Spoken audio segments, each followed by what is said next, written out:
بسم اللہ الرحمن الرحیم۔ ناظرین اکرام، سچے واقعات کے ساتھ مرتبہ پھر حاضر خدمت ہے۔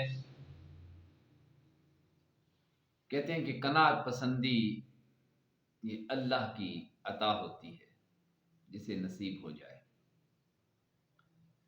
ایک بادشاہ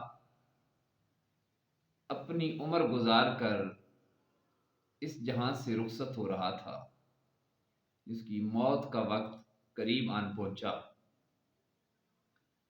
اس کا کوئی وارث نہ تھا۔ اس نے مایوسی کے عالم میں ایک وصیت کی کہ کل صبح جو شخص سب سے پہلے شہر کے دروازے سے داخل ہوگا اس کے سر پر تاج شاہی رکھ دینا،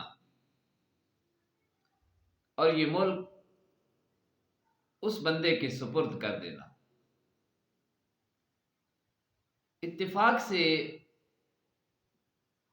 صبح شہر کے دروازے پر جو پہلا شخص داخل ہوا وہ ایک فقیر تھا۔ اس نے ساری زندگی بھیک مانگی، پیوند لگے کپڑے پہنے تھے، غربت ہی دیکھی اور مانگنا ہی اس کا طریقہ تھا۔ بادشاہ کی وصیت کے مطابق سلطنت اس فقیر کے حوالے کر دی گئی اور سارے شاہی خزانے اس کے سپرد کر دیے گئے۔ کچھ عرصہ تک تو نظام کسی نہ کسی طرح چلتا رہا، ریاست کے معاملات آگے بڑھتے رہے، مگر پھر امیروں نے اطاعت سے انکار کر دیا، امراء خلاف ہو گئے۔ اس طرح سلطنت کمزور ہوئی تو ملک کا ایک حصہ اس کے ہاتھ سے نکل گیا۔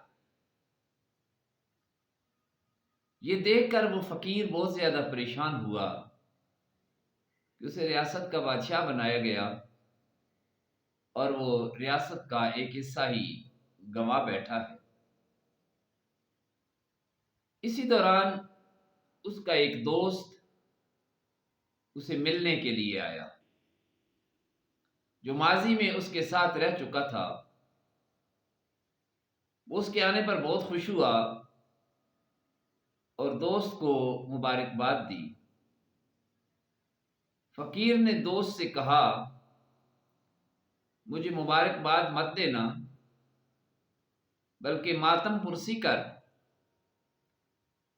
اس لیے کہ جب اس سے قبل تو نے مجھے دیکھا تھا تو مجھے صرف ایک روٹی کی فکر ہوتی تھی،